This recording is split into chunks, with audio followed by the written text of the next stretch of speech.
하나님 말씀 민수기 21장 1절에서 3절 말씀입니다. 남방에 거하는 가나안 사람 곧 아랏의 왕이 이스라엘이 아다람 길로 온담을 듣고 이스라엘을 쳐서 그중 몇 사람을 사로잡은지라.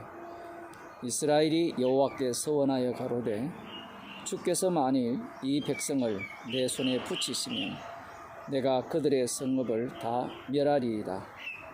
여호와께서 이스라엘의 소리를 들으시고 가나안 사람을 붙이심에 그들과 그 성읍을 다 멸하니라. 그러므로 그곳 이름을 호르마라 하였더라.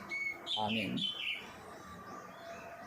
가나안 족속 중 이 남쪽에 살고 있는 그 아랏의 왕이 이스라엘이 아다람 길로 온담을 듣고 이스라엘과 전쟁을 벌입니다.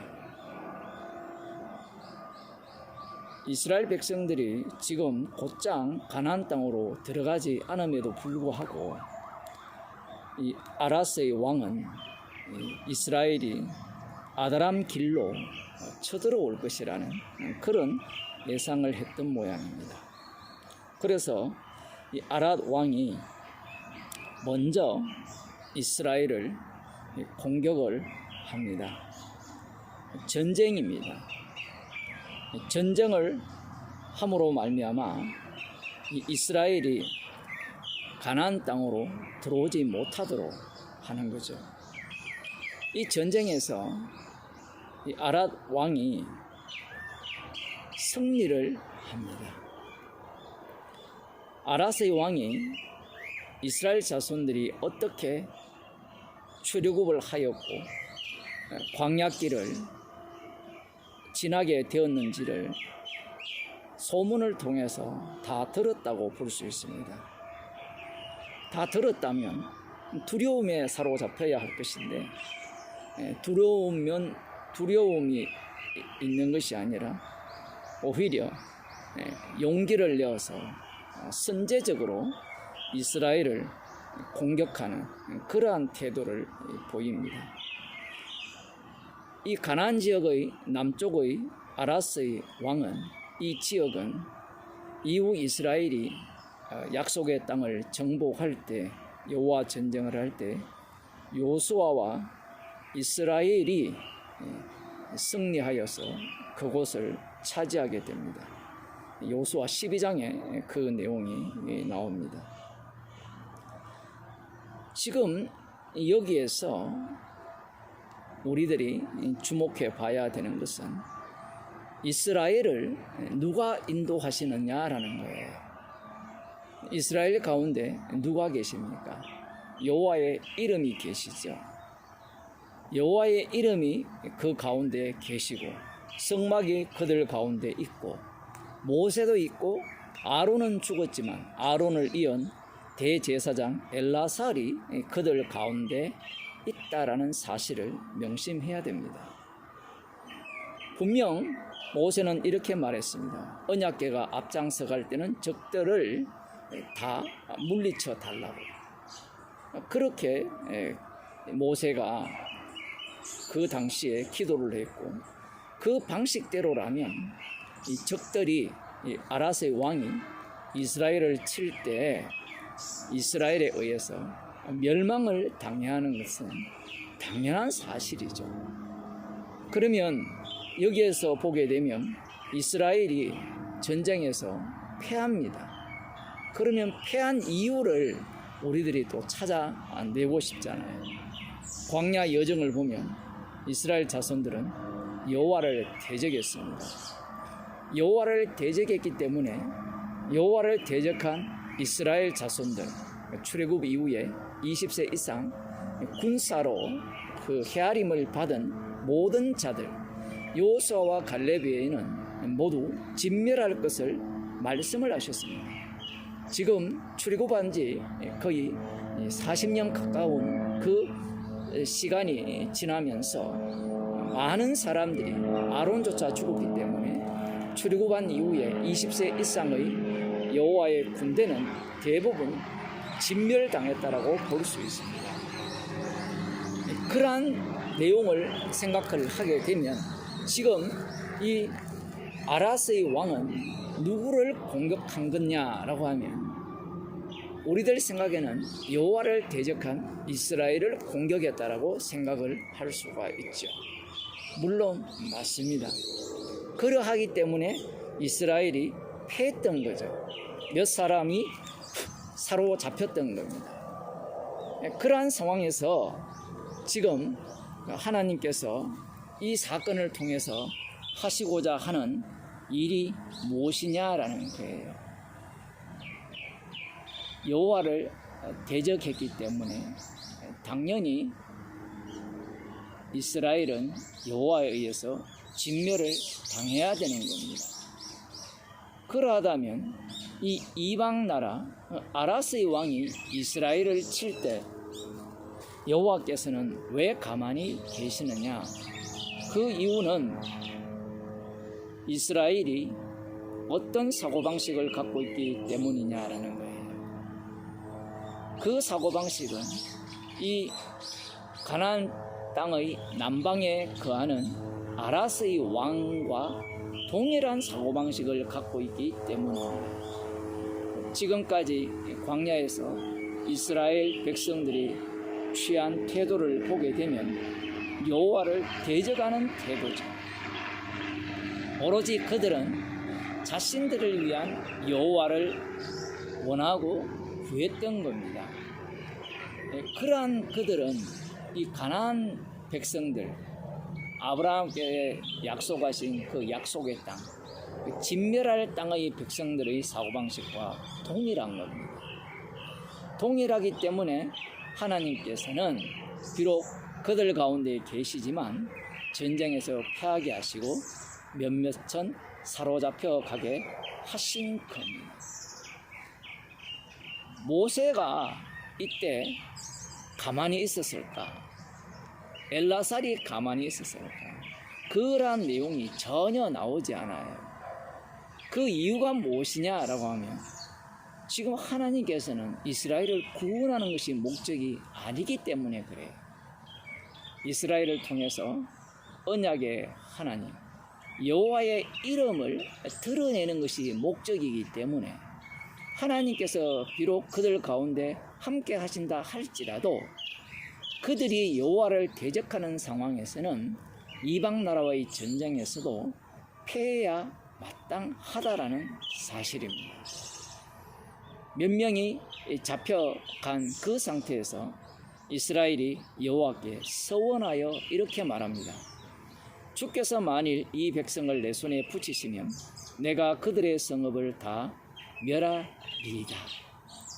이들의 서원을 통해서 추론해 보게 되면 이스라엘 백성들이 아라스의 왕과 전쟁을 할 때 어떤 마음가짐으로 싸웠는지를 알 수 있습니다.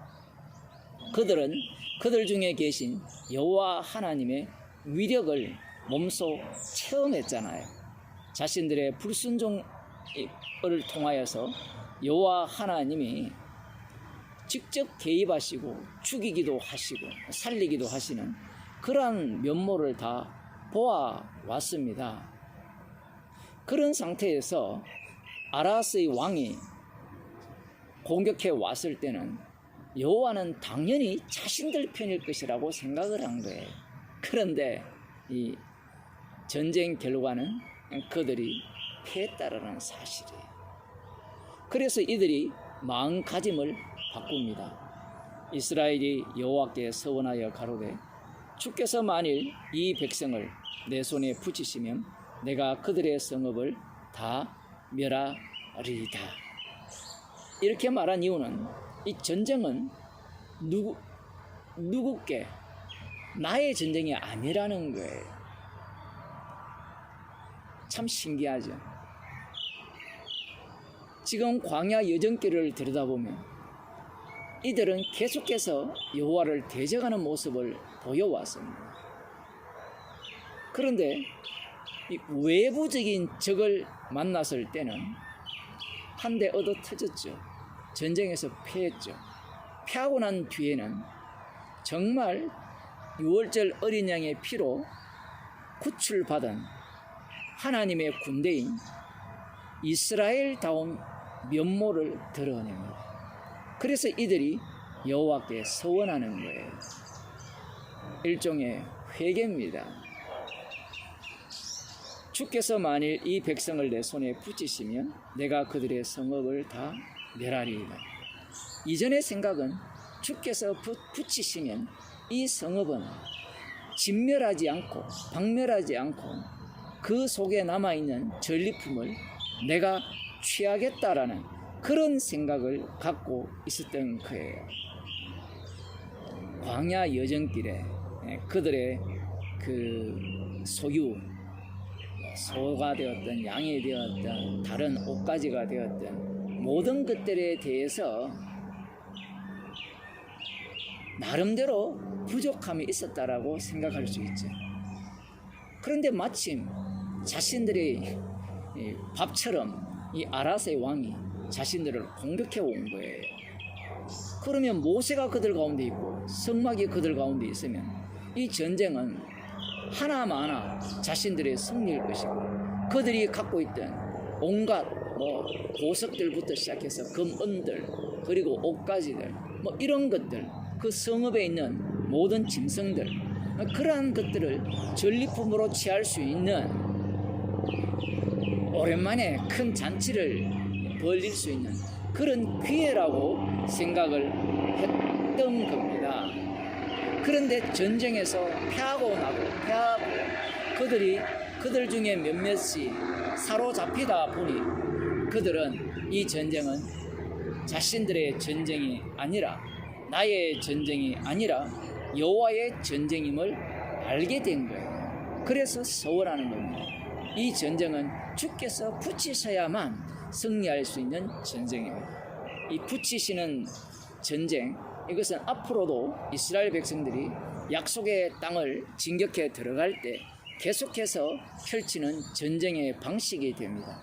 그래서 여호와께서 우리에게 붙이신다면 이 모든 그들과 그들이 속한 성읍을 다 박멸하겠다라고 서원을 하는 거예요.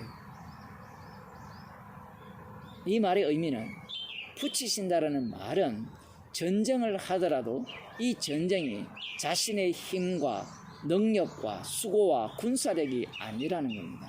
마치 이것은 이 갓 출애굽한 이후에 아말렉과의 전쟁에서의 승리도 마찬가지였죠. 지금 이 전쟁은 아말렉과의 전쟁을 잘 모르는 세대들이 대다수를 이루는 전쟁입니다. 여호와 하나님께서 이 아라스의 왕을 등장시켜서 첫 번째 전쟁에서 패하게 하시게 함으로 말미암아 이스라엘의 전쟁, 곧 약속의 땅에 들어가는 전쟁은 아말렉과의 전쟁과 동일한 전쟁의 방식을 취할 것을 말씀하시는 거예요. 그것을 이 후세대, 출애굽한 이후에 그 유아 세대들이죠. 출애굽 이후에 태어난 그 유아 세대들, 아니면 출애굽 때 어린 아이들로 나온 그 세대들, 그 세대들에게 여호와의 전쟁을 가르치는 겁니다.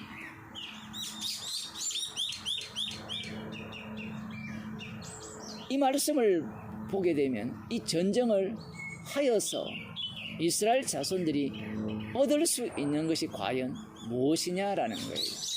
물론 이스라엘 중 몇 명이 잡혀간 그들을 구출하는 것이 그들이 얻는 것일 수도 있지만 그들 입장에서는 이익되는 것이 아무것도 없다라는 사실. 이 당시에 전쟁은 이익이 있어야 전쟁을 하죠.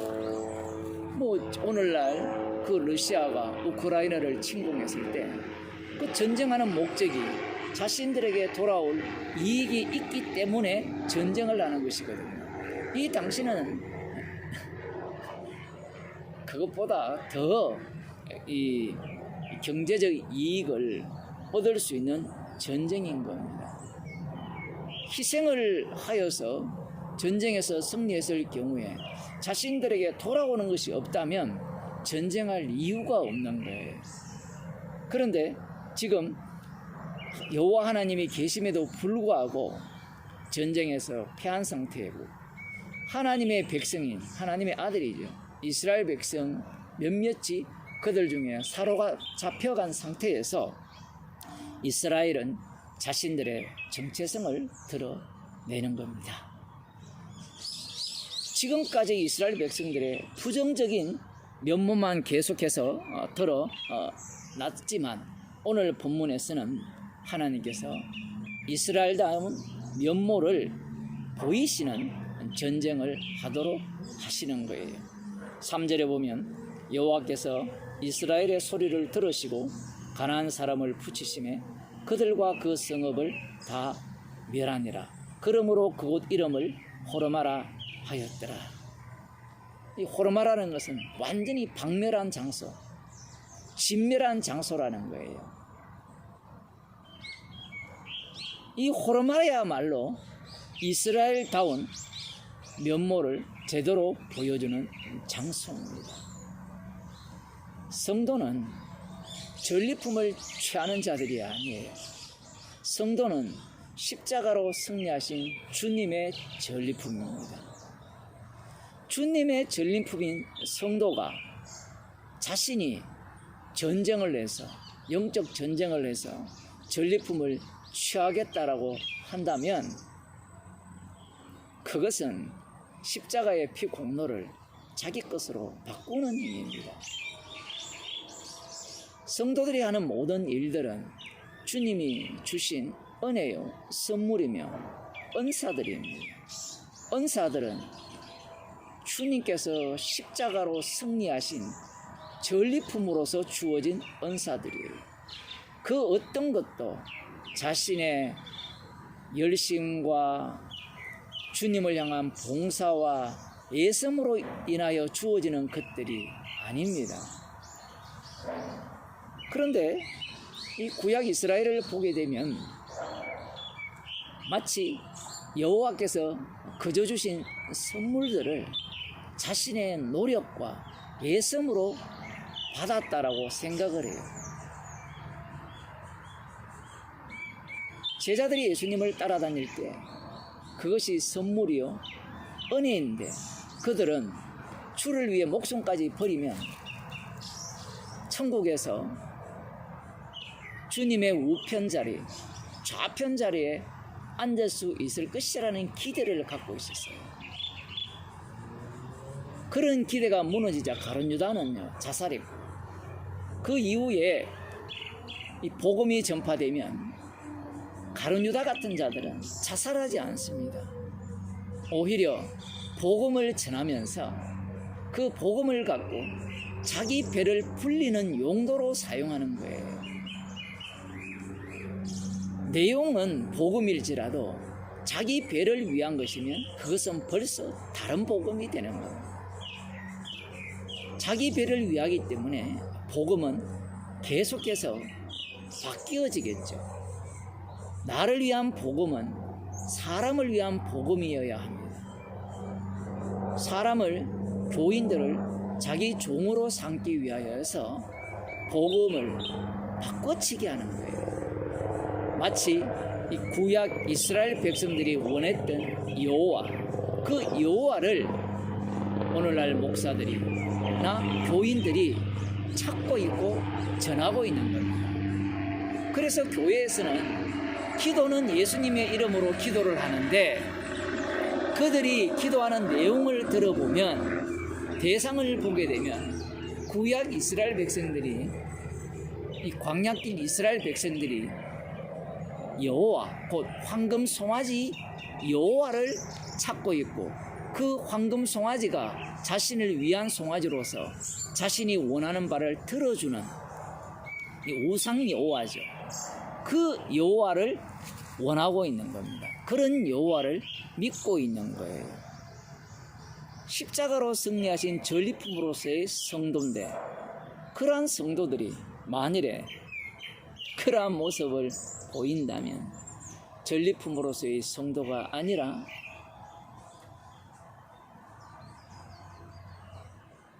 미움받기로 택함받은 그러한 예수와 같은 자들에 불과합니다.